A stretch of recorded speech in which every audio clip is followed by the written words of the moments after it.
Greetings, everybody, to this short transmission about Dakini Weaving, Keys to the Golden Age.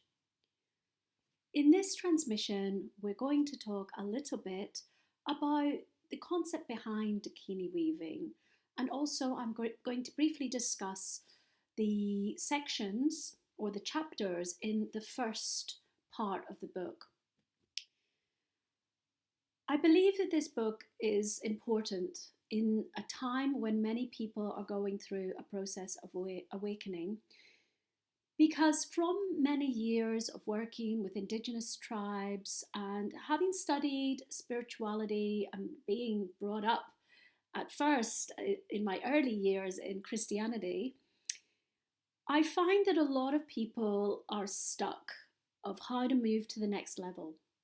We have a lot of people experiencing what they may call awakening, some people having psycho-spiritual emergencies, and many people feeling they are birthing into a more spiritual being, but many people remain stuck.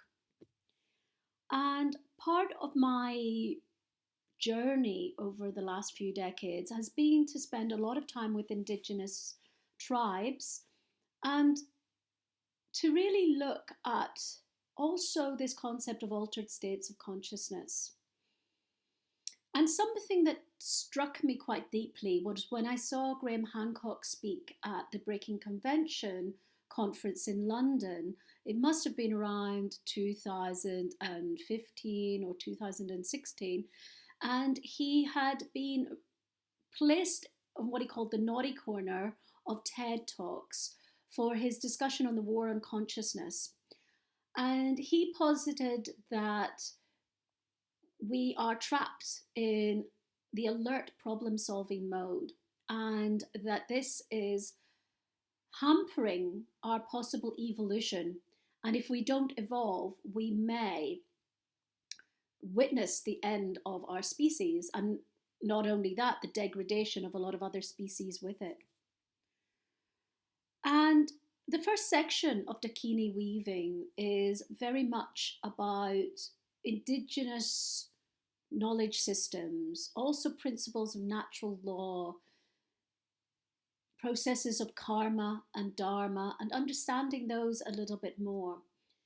What I see a lot of is that a lot of people are struggling because they don't have any real mechanisms or foundations to really create a true spiritual revolution of the self and the being, and to really tame the ego. And a lot of people are awakening to their innate intuition. And a lot of people are remembering something, but many do not have sufficient foundations or a respect for the knowledge that is held by adepts, by sages, by Indigenous leaders, by wisdom keepers, by shamans. And therefore, the first section of this book is very much about presenting a very basic overview of some of these principles and how they may actually help us to broaden our way of seeing and being. And this, in many ways, aligns with the concept of the Dakini. And I'm not going to spend a great deal of time discussing the Dakini, because the Dakini is a feminine force that can be within us all, but part of its magic is that it defies definition. One thing that can be said for the Dakini is that the Dakini also defies over-intellectualization.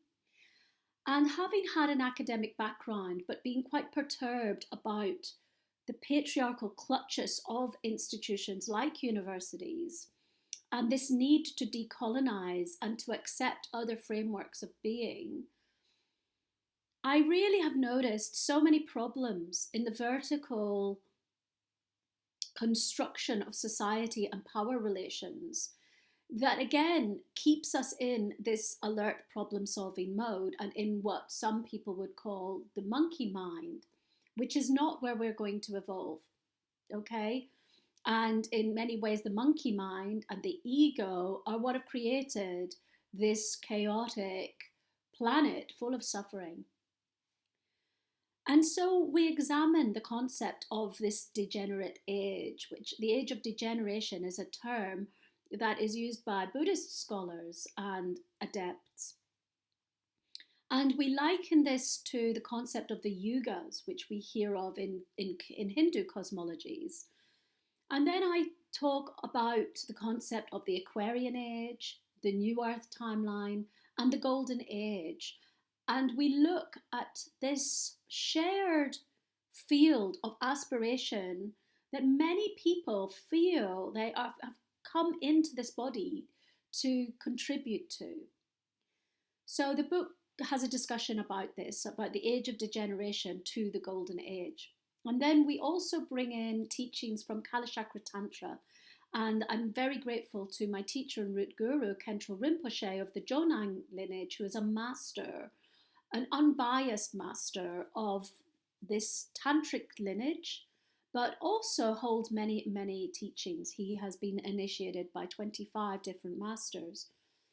And for me, his teachings and these lineage teachings, the Kalachakra is the wheel of time.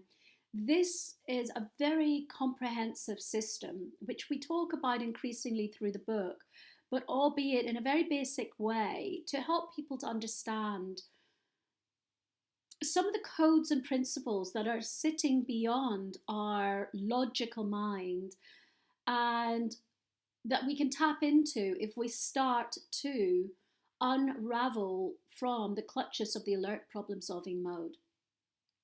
So, in essence, the first section of the book is very much about concepts that we see in Indigenous knowledge systems or in shamanism, even the concept of looking at astrology and star lore, and this more horizontal, less vertical and less patriarchal within that way of dancing and weaving, which prepares us through pattern thinking into becoming connected with our landscape, connected with others, rather than battling everything from a place of individuation, utilizing these keys from these foundational systems and respecting the anchors and gatekeepers who have brought through and sustained these lineages. If we understand that there are principles that govern the universe as we see it, even if that universe is an illusion, if we are fighting the illusion rather than using it, we will always find we don't have any time, we're not in flow, we're not in the best timeline. And when we start to become weavers and we start to dance with the spaces in between with one another and to surrender to a landscape that is not just the material, but to understand that beyond what we call the mundane realm of conceptual things, we actually have a rich tapestry of multidimensionality that the adepts, the ancients have all known about. So that is the first section of the book. And if this seems like something that you can benefit from at the moment, then I really encourage you to come and weave with us. We also speak of the grandmothers. This is a primordial field that I've learned a lot about, especially in countries like Australia, sitting with the embodied grandmothers who also tap into the grandmother's dreaming. And I really hope that the first section of the book helps you to be able to surrender to the feminine essence that is within us all. And if you have trouble with the word masculine and feminine, you can replace those for yin and yang or sun and moon. No matter what you present as to the outside world, your inner circuitry is the same. And by placing these teachings into the awareness through providing section 1 and these teachings at this time, it is hoped that we can create a template for New Earth pioneers, people who aspire to being Shambhala vanguards, and to Dakini weavers, to start to be able to understand the tapestry of connection that creates a deepening into the cosmic superhighway of higher consciousness. It is not the absolute journey, but it's a good way to begin. It's a good way to become less entrapped in our physical surroundings and to find hope, to find connection, and to find other weavers who wish to collectively, rather than egoically, come into this new earth frequency and to co-create something that we have dreamt about together, that ties us in with the ancestors, ties us in with the ancients, but also makes us visionaries and vanguards for a better future and to alleviate suffering for all sentient beings.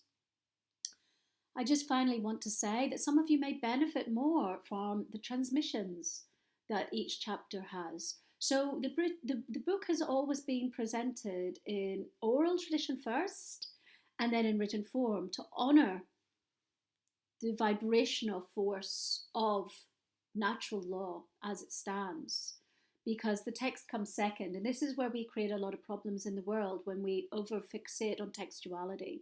Okay, so in order to decolonize and to adhere to natural law, it feels important for me always to create an oral tradition transmission. So everything in the book was always given in oral format in some way, and now we have modules for each chapter of the book of section 1 available to people who would like to also tap into the lineage teachings that may have come through. And I'm not pretending to be a master of anything, but I have tapped into these fields, and it's a bridge to the lineage masters, okay? So I really want to honor all the lineage masters and holders, but in this body and in this form, as a weaver, there are transmissions of the weaving between the spaces that are different to what those who bring through the vertical arrangement as only strict anchors, what they hold. And I believe that when we put the two together, that this is when we're really creating the optimum conditions to step into a golden age within the next decade. So, welcome to Dakini Weavers. Please do like, subscribe, and buy the book, sign up for the course, come to some of our activities. We'd love to hear from you. Now is the time. Gracias, gracias, gracias.